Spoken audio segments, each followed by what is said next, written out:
Innal hamdalillah nahmaduhu wa nasta'inuhu wa nastaghfiruh wa na'udzu billahi min shururi anfusina wa min sayyiati a'malina may yahdihillahu fala mudilla lahu wa may yudlil fala hadiya lahu asyhadu an la ilaha illallah wahdahu la syarika lah wa asyhadu anna Muhammadan abduhu wa rasuluhu wa ba'd. Terakhir tentang perbedaan antara salat dan zakat. Ketika seseorang meninggalkan salat dengan sengaja, banyak saudara-saudara kita, anak-anak muda yang dengan sengaja nggak mau sholat tanpa alasan apapun, ya melalaikan, mengira itu ya dosa yang biasa, padahal tidak sholat jauh lebih berdosa daripada apa kemarin? Daripada berzina, minum khamr, berjudi, membunuh, apalagi korupsi, apalagi. Gak ada dosa yang sepadan dengan dosa meninggalkan sholat. Luar biasa. Pembahasan awal-awal kita dulu antara Adam dengan iblis. Tidak melaksanakan perintah Allah itu jauh lebih besar dosanya daripada melanggar larangan Allah. Apa perintah Allah terbesar setelah tauhid? Apalagi kalau bukan salat 5 waktu. Maka meninggalkan salat jauh lebih besar dosanya daripada berzina, berjudi, minum khamr, membunuh, korupsi, memperkosa. Pokoknya tidak ada dosa yang sepadan dengan dosa tidak sholat. Nah, 40 tahun kemudian anak muda ini taubat, jadi orang baik, sholat berjamaah, selalu di masjid. Nah, sementara waktu dia muda sampai umur 40 misalnya, sering sekali meninggalkan sholat. Bukan meninggalkan jamaah ya, sering sekali meninggalkan sholat. Sekarang dia bertaubat. Apakah dia harus mengqadha sholat-sholat yang dia tinggalkan 20 tahun yang lalu? Harus mengqadha? Harus melaksanakan? Percuma. Percuma nggak akan diterima. Ya. Bahkan istilahnya mau sholat, makan sholat. Ntar istirahat tidur, ya. Bangun tidur, sholat lagi, lalu mandi, habis mandi sholat lagi, untuk menebus dosa-dosa meninggalkan sholat 20 tahun yang lalu. Diterima? Ditolak. Allah nggak akan terima, karena dia telah menyepelekan. Satu-satunya cara, satu-satunya jalan hanyalah bertaubat. Allah Maha Pengampun, udah mohon ampun saja kepada Allah. Tidak perlu mengulang-ulang sholat, mengqadha sholat. Ya. Nah, sekarang zakat. Dia kaya raya dari akil balik. Ya, dapat warisan banyak sekali, miliaran. Nggak pernah bayar zakat. Ya. Setiap tahun nggak pernah bayar zakat yang 2,5% itu. Begitu setelah 20 tahun dia taubat, dia sadar bahwa bayar zakat itu wajib, ini rukun Islam. Pertanyaan, apakah dia harus mengeluarkan zakat selama 20 tahun yang lalu? Jawabnya, iya. Iya. Beda dengan sholat tadi. Sholat nggak perlu dia mengqadha lagi, udah taubat saja. Adapun zakat tidak, harus dibayar. Kalau dia ingin bertaubat, maka dia harus bayar. Bayarnya berapa? Ya tinggal mengalihkan saja. 2,5% kali 20 tahun kali berapa total hartanya. Karena zakat adalah hak harta.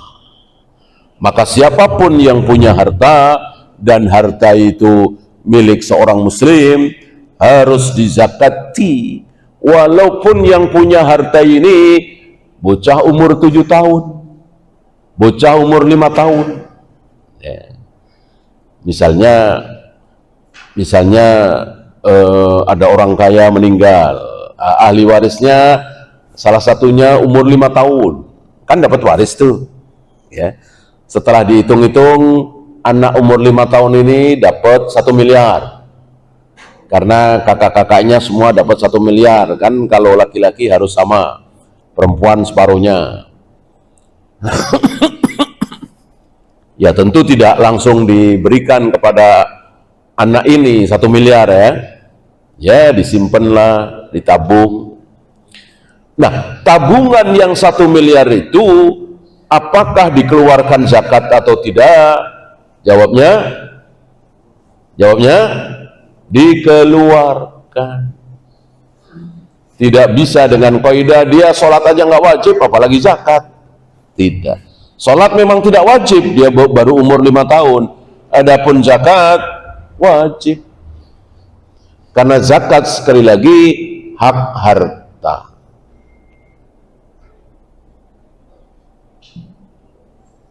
Pokoknya setiap kali ada harta harus dikeluarkan 2,5% setiap tahun. Gitu ya. Bahkan utang atau piutang. Gitu. Utang atau piutang. Maka ketika kita utang piutang, saya utang misalnya 1 miliar, si fulan menghutangi saya harus berembuk dengan yang punya uang. Ini gimana nih? Yang mengeluarkan siapa nih? Pokoknya setiap ada harta di atas nisab harus dikeluarkan 2,5%. Ya. Nanti saya keluarkan 2,5%, berarti saya mengembalikan uang nanti 1 miliar kurang 2,5%. Karena sudah melewati haul nih, gitu. Sudah melewati haul, gitu ya.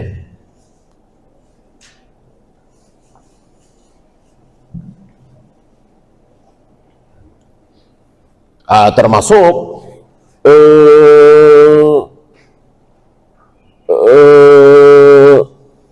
yayasan misalnya ya kan. Ini banyak yang kurang perhatian ya. Yayasan punya uang saldonya di atas 1 miliar, hati-hati ya. Jangan mentang-mentang ini kan milik umat. Tetap ketika ada harta maka keluarkan 2,5%. Ya. Dengan syarat dia mengendap selama 1 tahun, kecuali keluar masuk terus. Syawal masuk 1 miliar, Dzulqa'dah habis tinggal 3 juta misalnya. Karena memang terus berputar terus, ini lain lagi. Kalau terus mengendap di atas nisab selama 1 tahun itu, maka wajib dikeluarkan 2,5%.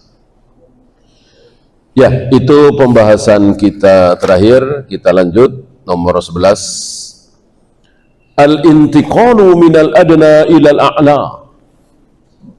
Dalam masalah pengamalan ilmu dan seterusnya, itu dari bawah naik, naik, naik, naik. Oleh karena itu, Jibril tidak langsung bertanya, akhbirni anil ihsan, enggak. Akhbirni anil iman, enggak. Tapi Jibril pertama kali bertanya kepada Nabi, ngetes maksudnya, akhbirni anil Islam. Karena di antara Islam, iman, ihsan, yang paling tingkatan pertama, paling rendah, Islam. Naik, iman. Naik lagi, ihsan. Maka orang yang ihsan, otomatis dia telah iman, otomatis dia telah Islam. Orang yang beriman belum tentu ihsan, sudah pasti Islam. Orang beriman itu pasti Islam. Gak mungkin ada orang beriman tidak Islam. Adapun Islam belum tentu. Ada orang masuk Islam sudah syahadat, sholat, segala macam, ya. Apakah pasti beriman? Belum tentu. Apakah pasti ihsan? Apalagi belum tentu. Ya. Sholat tiap hari berjamaah, tapi dia yakin bahwa Rasulullah itu bisa menolong kita dari dalam kuburnya. Nggak iman dia. Nggak ada iman. Ya. Dia Islam, tapi nggak beriman. Insya Allah kekal di neraka selama-lamanya. Walaupun tiap hari sholat. Tapi dia meyakini bahwa yang bisa menolong kita bukan cuma Allah.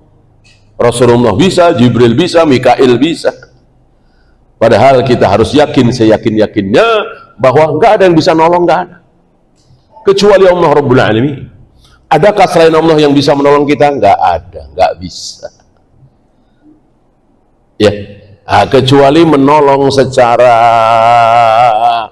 zahir, ya, ditolong kasih uang, ditolong bikinin kopi, nolong mijitin. Ya, ini semua orang bisa. Itu pun atas izin Allah. Kat nolong orang, kecuali disuruh oleh Allah. Malaikat itu tidak mau melakukan apapun walaupun bagus, nolong orang, ngasih duit, menyelamatkan orang yang sedang tenggelam, kan bagus tuh. Nggak boleh. Dan nggak mau malaikat, nunggu perintah Allah. Kalau diperintahkan tolong, kalau enggak ya enggak. Beda dengan kita manusia. Kita manusia dibebaskan, ya. Malaikat nggak bebas. Jadi apa yang diperintahkan oleh Allah dilakukan, yang tidak diperintahkan enggak. Yaf'aluna ma yu'maru. Salah satu sifat malaikat adalah hanya melakukan apa yang diperintahkan. Maka ketaatan malaikat kepada Allah itu sempurna. Tidak pakai rokyu, tidak pakai akalnya. Ini betul-betul taat.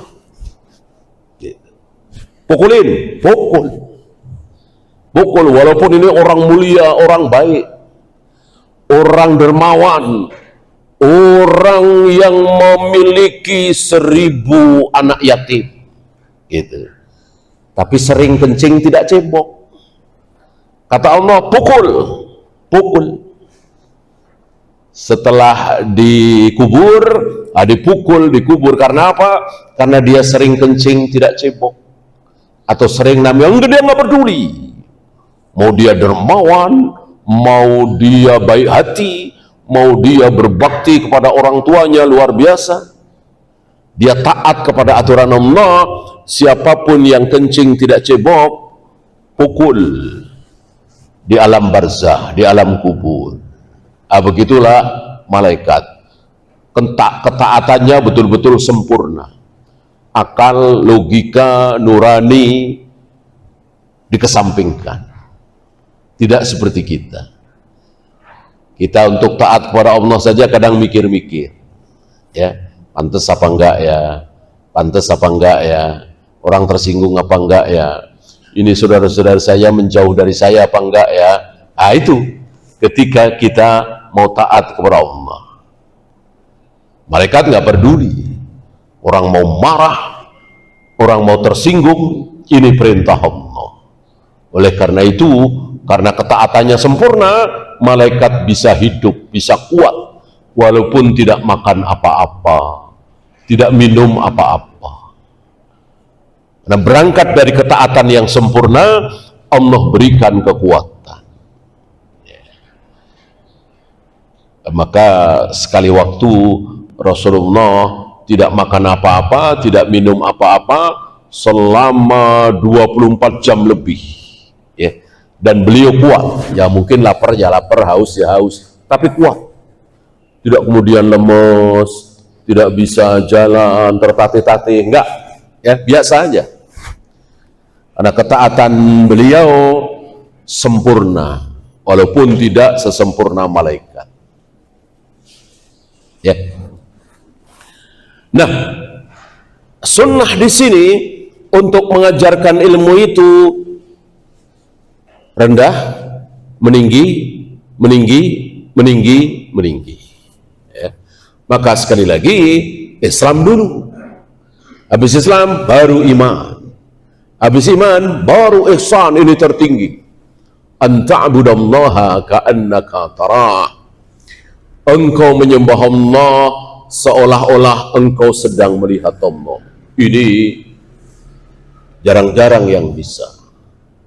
Merasa sedang sholat, sedang saum, sedang zakat, sedang baca Al-Quran, sedang tawaf, sedang sa'i, merasa seolah sedang melihat Allah.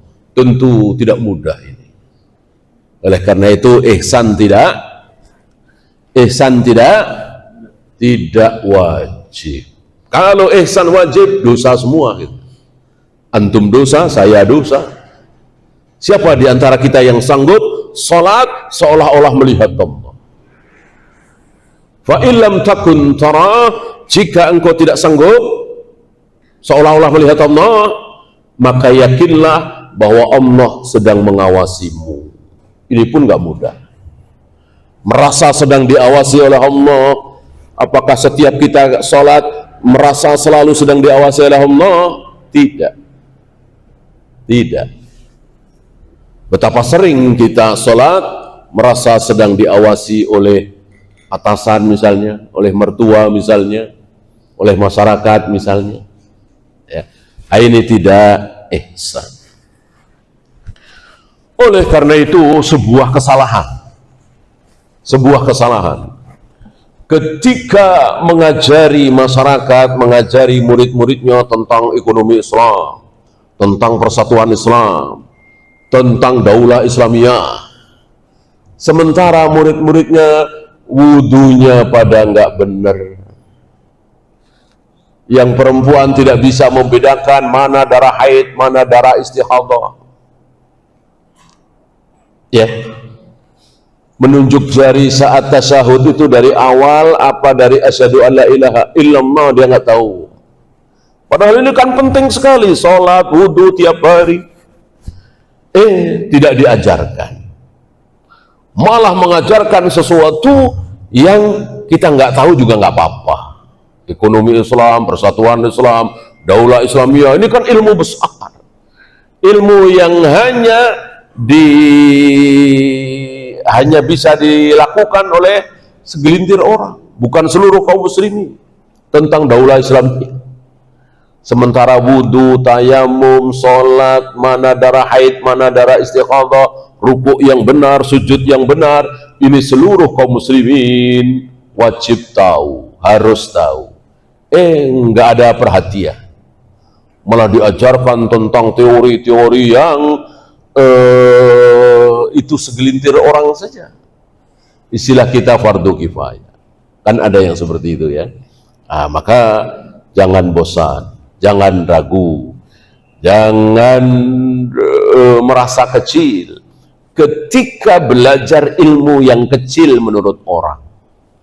Wudu, rukuk yang benar, sujud yang benar, karena ini fatal akibatnya.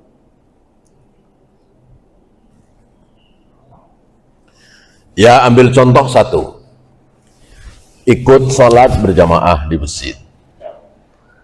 Gara-gara dia ikut sholat berjamaah di masjid, kepalanya dirubah menjadi kepala keledai.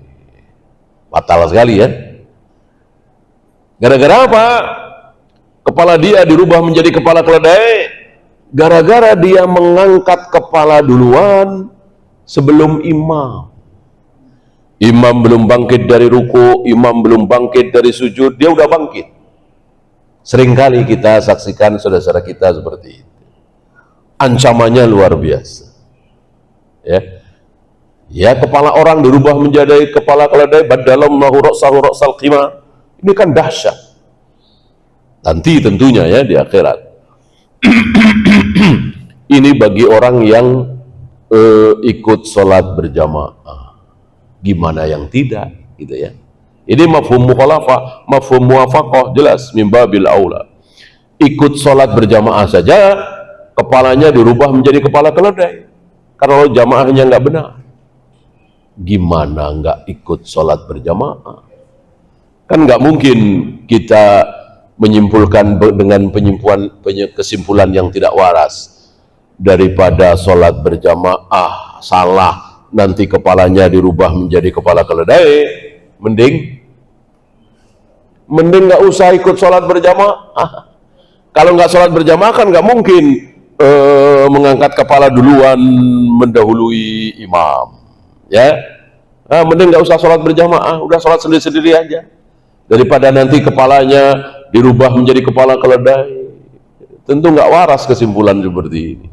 Kesimpulan yang benar tadi, ikut sholat berjamaah saja diancam kalau tidak benar sesuai sunnah Nabi, apalagi tidak berjamaah. Karena sholat berjamaah di masjid hukumnya wajib. Ya. Sudah pernah kita bahas waktu itu, bagaimana seorang buta masih diwajibkan oleh Nabi untuk datang berjamaah di masjid, padahal buta. Ibnu Umi Maktum namanya, ya.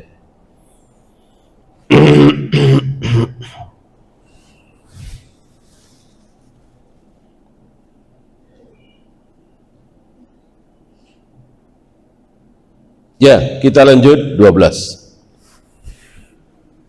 Annal Islam ghairul iman. Penguat dari keterangan tadi, bahwa Islam bukan iman. Islam belum tentu iman. Adapun iman pasti. Adapun Islam belum tentu. Oleh karena itu Jibril bertanya, akhbirni anil Islam, akhbirni anil iman. Berarti Islam bukan iman.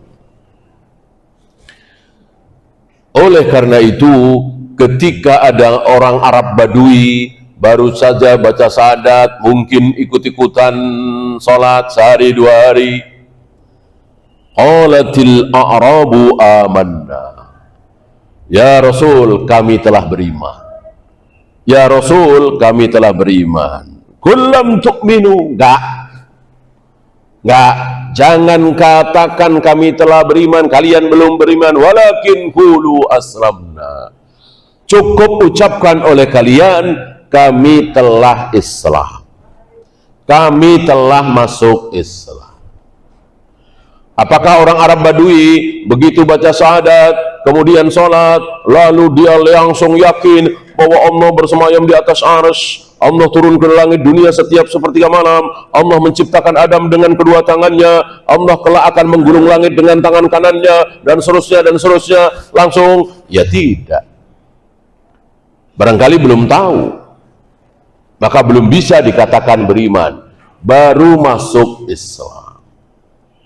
Ya, maka setelah lama jadi orang Islam, duduk di majelis ilmu, belajar tentang tauhid, belajar tentang akidah, lalu dia yakin seyakin-yakinnya bahwa Allah begini, surga begini, neraka begini, malaikat begini, hari kiamat dan seterusnya, takdir. Baru dia beriman. baru dia dikatakan sebagai orang yang beriman. Maka sekali lagi, beriman pasti Islam, belum tentu ihsan. Islam belum tentu iman, belum tentu ihsan. Ihsan pasti Islam, pasti iman. Ya.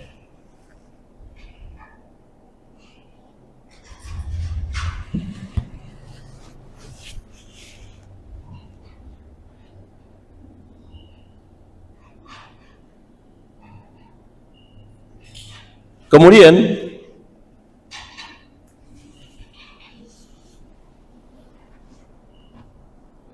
ini menarik nih, tentang kaidah yang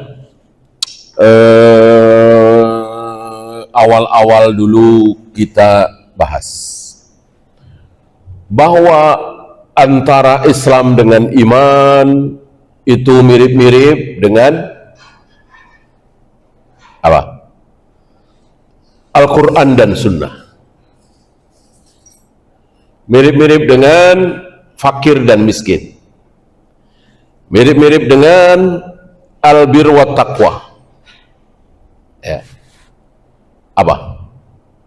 Idza ijtama'a iftaraqa wa idza iftaraqa istama'a. Kalau bertemu maka berpisah. Kalau berpisah maka bertemu. Gitu. Itu antara fakir miskin, Al-Quran Sunnah, iman Islam, albir wa taqwa, dan seterusnya. Nabi dan Rasul. Ya. Kalau bertemu maka berpisah, kalau berpisah maka bertemu. Ya.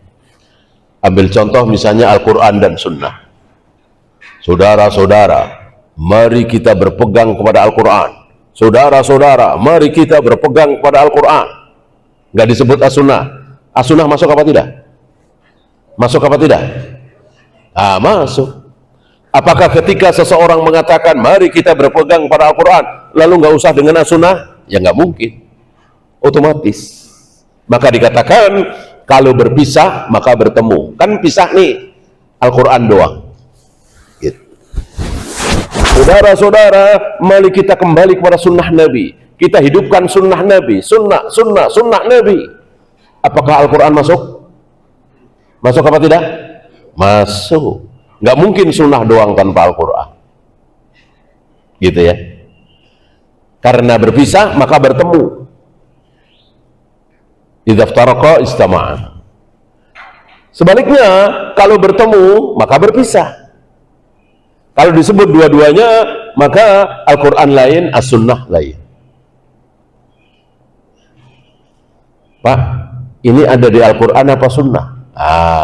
Kan dua-duanya sebut nih. Ini ada di Al-Quran apa Sunnah? Ya tentu Al-Quran lain, As-Sunnah lain. Aku tinggalkan kepada kalian dua perkara. Kalian tidak akan sesat selama-lamanya ketika kalian berpegang teguh kepada dua perkara itu, yaitu Al-Quran dan Sunnah. Maka Al-Quran lain, Sunnah lain. Al-Quran yang 30 juz itu, Sunnah itu yang ada di Bukhari, Muslim, Abu Daud, Nasai, Tirmidzi, Ibnu Majah, dan seterusnya. Beda kan? Masih ingat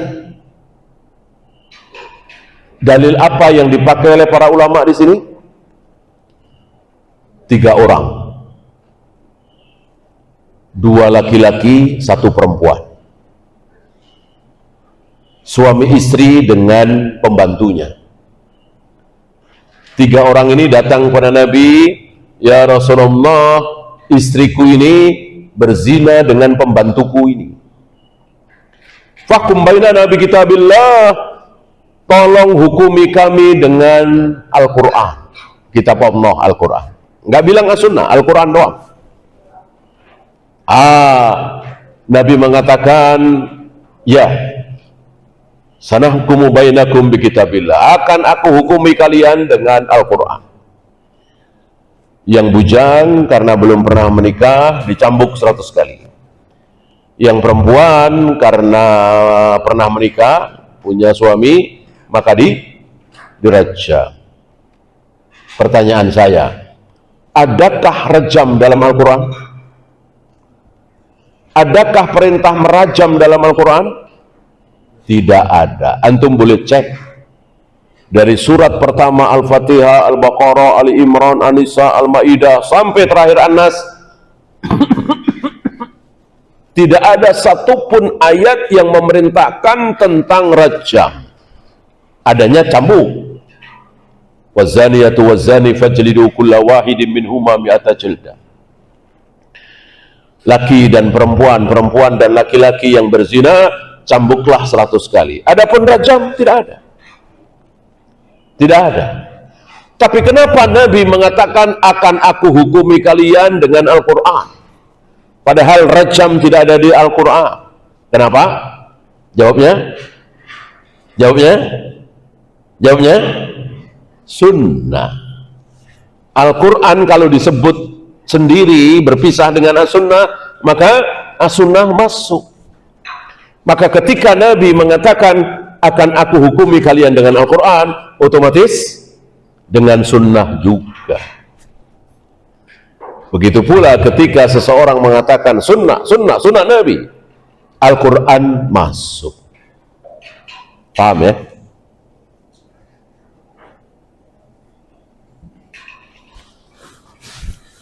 Maka bodoh orang yang mengatakan bahwa ini kan bilangnya Al-Quran saja, nggak ada sunnah. Berarti dia tidak tahu kaidah. Karena kaidah ini sangat penting. Orang yang tahu dalil, tahu ayat, tahu hadis, tapi tidak tahu kaidah, kadang menjadi rusak pemahamannya. Kalau tidak salah, saya pernah cerita di majelis ini tentang seorang anak muda.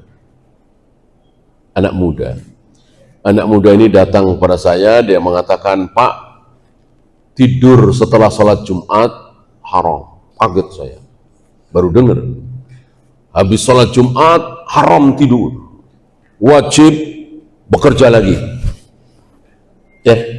Yang pedagang wajib ke pasar lagi, yang petani wajib ke sawah lagi, yang karyawan wajib ke kantor lagi, dan seterusnya.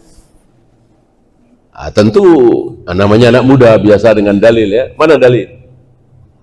Nggak tanggung-tanggung dia tunjukkan Al-Quran, bukan hadis lagi, Al-Quran, nggak ada yang dhaif kan? Dan nggak tanggung-tanggung suratnya surat Al-Jumu'ah. Ya, rata-rata surat Al-Jumu'ah kan hafal lah ya. Mana ada begitu? Tunjukkan sama dia. Fa idza qudiyatis shalah fantashiru fil ard. Yang tidak tahu kaidah barangkali akan terkecoh. Dan anak muda ini memang terkecoh. Tidak faham dengan kaidah. Dia tahu ayat, tahu dalil, tapi tidak tahu kaidah. Fa idza qudiyatis salatu fantashiru fil ard.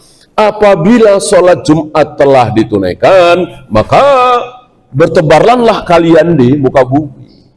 Jadi wajib kan perintah. Al aslu fil amri lil wujub. Hukum asal dari sebuah perintah adalah wajib. Ini kan diperintahkan bertebaran di muka bumi. Maka wajib bagi para petani untuk kembali ke sawah. Wajib bagi para pedagang untuk kembali ke pasar. Haram tidur. Rupanya punya dalil. Nah, anak muda ini punya dalil, tahu dalil, tapi sayang tidak tahu kaidah. Kaidah apa untuk menjawab syubhat ini, kesalahan ini? Al-amru ba'dan nahyi lil ibahah. Perintah yang jatuh setelah larangan, maka perintah itu mubah-mubah saja, tidak wajib. Lihat ayat sebelumnya.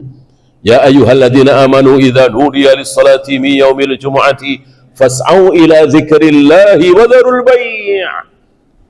Wahai orang-orang yang beriman, apabila telah berkumandang azan Jumat, maka segeralah kepada zikrullah, maksudnya Jumatan, wa dzarul bai', dan tinggalkan semua bentuk jual beli. Artinya semua urusan dunia.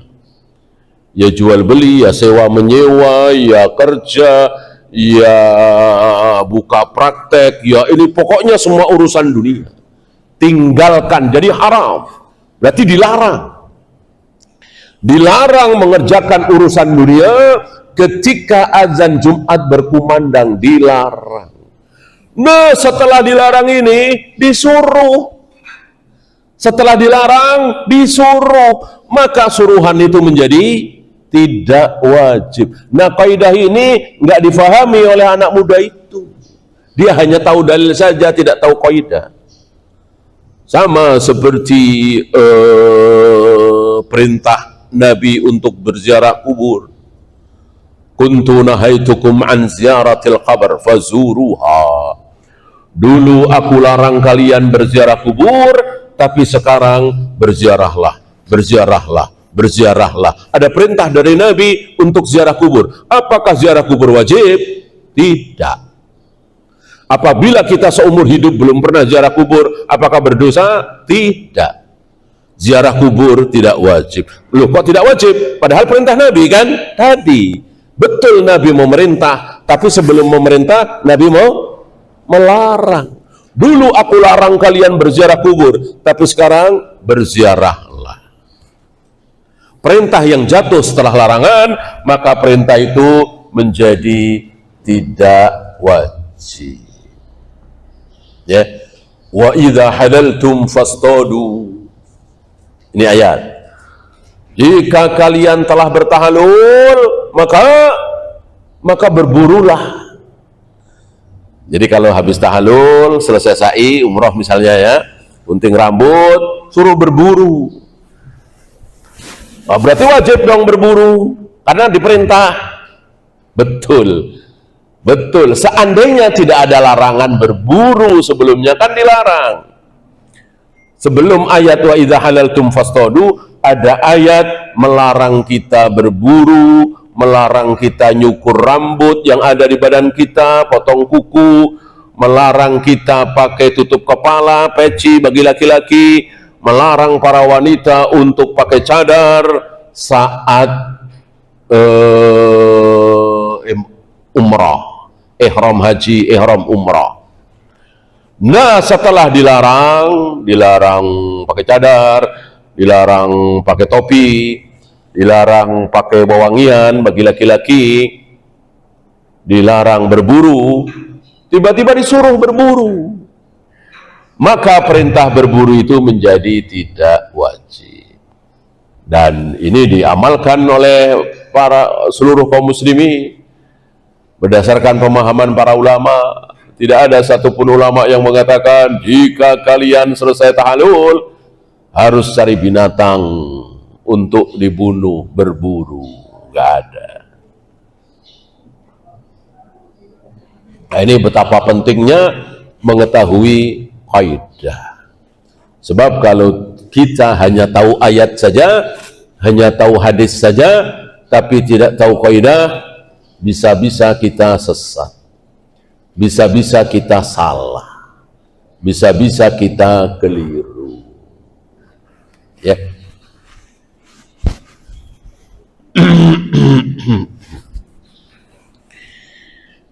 Satu lagi. Ini tentang masih ada hubungannya kaidah tadi. Idza istama'a iftaraqa wa idza iftaraqa istama'a. Apabila berkumpul maka berpisah, maka apabila berpisah maka berkumpul. Beliau memberikan contoh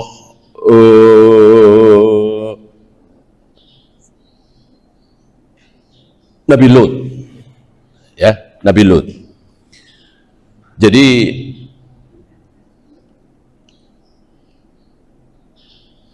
fama wajadna fiha ghaira baitin minal muslimin.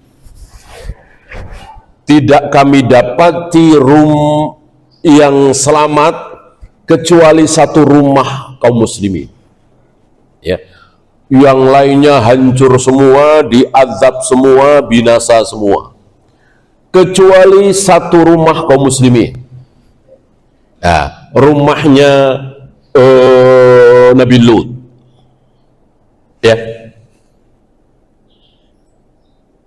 Yang lain, yang beda ngumpul di situ. Ya. Jadi semuanya hancur kecuali satu rumah itu. Walaupun tentu ada tetangganya yang beriman ngumpul di situ. Nah, yang jadi masalah di rumah itu ada orang kafir. Di rumah itu ada orang kafir dan Allah sendiri yang menyatakan dia kafir. Kenapa dikatakan Baitul Muslimin? Ya. Siapa yang kafir itu? Satu. Siapa? Istrinya. Istrinya Nabi Lut.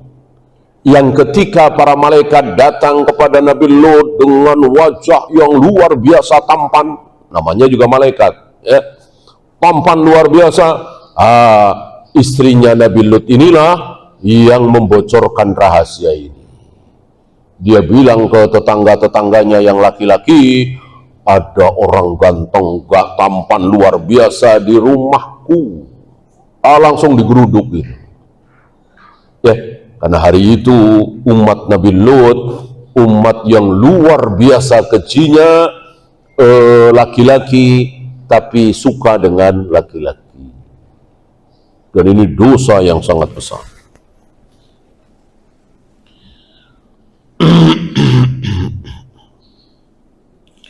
Nah, ada satu orang kafir, yaitu istrinya Nabi Lut, tapi dikatakan baitum minal muslimin, ghairi baitum minal muslimin, hanya satu rumah kaum muslim, padahal orang kafir. Dari sini maka keluar hukum, walaupun Indonesia ini banyak orang Hindu, banyak orang Buddha, banyak orang Konghucu, banyak orang Kristen, banyak orang kafir, Indonesia ini masih disebut negerinya kaum muslimin. Melihat mayoritas, melihat pemimpin. Alhamdulillah Indonesia dari mulai Soekarno, Soeharto, Habibie, terus sampai hari ini belum ada yang kafir. Presidennya nggak ada yang kafir. Beda dengan Amerika, presidennya kafir semua. Jepang, presidennya kafir semua. Spanyol, Jerman, presidennya kafir semua. Alhamdulillah Indonesia, Malaysia, Mesir, apalagi Saudi, pemimpinnya, presidennya, perdana menterinya, rajanya, tidak ada yang kafir. Muslim semua. Ya. Nah, dan mayoritas kaum muslimin.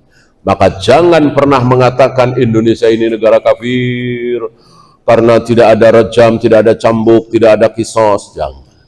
Ya. Negara kafir sekali lagi adalah Amerika, Jepang, Jerman, Inggris, Prancis, itu negara kafir. Adapun Indonesia, Malaysia, Brunei, Yaman, Mesir, apalagi Saudi, negara Islam, bukan negara kafir. Wallahu. Ya, ada pertanyaan? Silakan.